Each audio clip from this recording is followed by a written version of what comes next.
ಕೆಲವೊಂದು ಲೈನ್ಗಳು ಎಷ್ಟು ಅರ್ಥಪೂರ್ಣವಾಗಿರುತ್ತಲ್ಲ.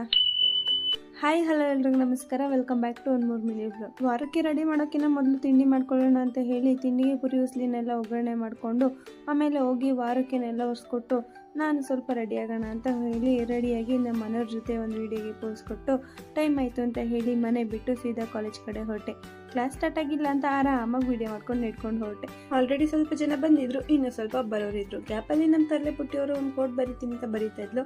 ನನಗಂತೂ ಇದು ತುಂಬಾನೇ ಇಷ್ಟ ಆಯಿತು. ಯಾರು ನಿನ್ನ ಫೇಲ್ಯೂರ್ನ ನೋಡೋಕೆ ಬಯಸ್ತಾ ಇರ್ತಾರೋ ಅವ್ರ ಮುಂದೆ ನೀನು ಗೆದ್ದು ತೋರಿಸು ಅಂತ. ತುಂಬಾನೇ ಚೆನ್ನಾಗಿತ್ತು. ಇದು ಎಲ್ರಿಗೂ ಕೂಡ ಅನ್ವಯಿಸುತ್ತೆ.